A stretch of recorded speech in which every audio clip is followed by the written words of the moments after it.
नमस्कार दोस्तों, bold sky में आपका स्वागत है। मृत्यु जीवन का अंतिम और अटल सत्य है जिसे कोई टाल नहीं सकता है।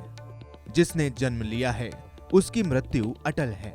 हिंदू धर्म में मृत्यु के बाद अंतिम संस्कार किया जाता है जिससे जुड़े कई नियम हैं।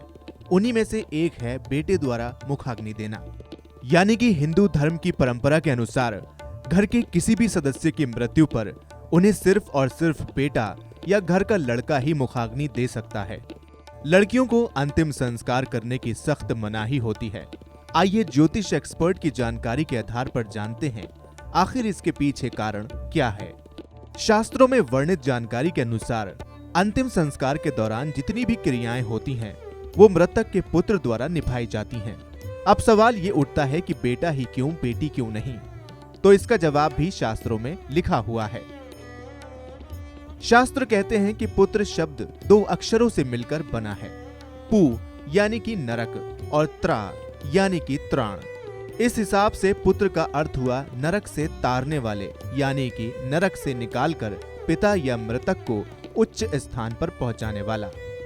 इसी वजह से पुत्र को ही प्रथम अधिकार दिया गया है अंतिम संस्कार की सभी क्रियाओं को करने का। वहीं इसके पीछे एक दूसरा कारण ये भी है, जिस प्रकार एक लड़की लक्ष्मी स्वरूपा होती है वैसे ही पुत्र को विष्णु तत्व माना जाता है। भगवान विष्णु तत्व से यहाँ ये मतलब है कि पालन पोषण करने वाला, यानी कि घर का वो सदस्य जो पूरे घर को संभालता है और घर के सदस्यों का भरण पोषण करता है। हालांकि अब इस जिम्मेदारी को लड़कियां भी उठाने में सक्षम हैं। ये तो आम बात है कि अंतिम संस्कार का ये नियम जिस समय बनाया गया था उस समय में लड़कियां परिवार संभालने योग्य न समझी जाती थीं और न ही उन्हें खास अधिकार प्राप्त थे।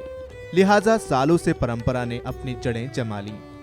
लेकिन आज के दौर में लड़कियां भी अंतिम संस्कार करती हैं और किसी बड़े की मृत्यु के बाद पूरे घर को और घर के हर सदस्य की जिम्मेदारी को पूरी तरह से संभालती भी हैं।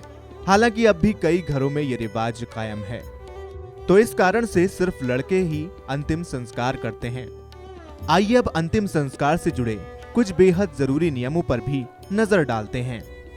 मृत्यु के बाद दाह संस्कार से पहले मृतक को स्नान कराया जाता है।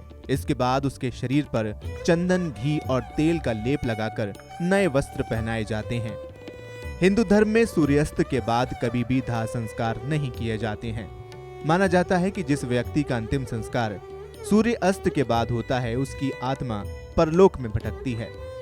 जो व्यक्ति शव को अग्नि देता है इसे छेद किए हुए मटके में पानी भरकर शव की परिक्रमा करनी होती है और इसके बाद मटका फोड़ दिया जाता है। ऐसा करने से मृतक के साथ उसका मोह खत्म होता है। अंतिम संस्कार के समय मृत व्यक्ति के पुरुष परिजन मुंडन कराते हैं। ये मृत व्यक्ति के प्रति श्रद्धा और सम्मान प्रकट करना होता है। अंतिम संस्कार के बाद शव को पीछे मुड़कर नहीं देखना चाहिए। अंतिम संस्कार के बाद घर लौटने पर सभी व्यक्तियों को दांतों से नीम को चबाकर फेंकना चाहिए। फिर लोहा, अग्नि, जल और पत्थर का स्पर्श करने के बाद ही घर के अंदर प्रवेश करना चाहिए। मृतक व्यक्ति के नाम से घर के बाहर एक दीप संध्या के समय कम से कम 11 दिनों तक जरूर जलाना चाहिए। दाह संस्कार के बाद 12वें या 13वें दिन मृत्यु भोज कराया जाता है।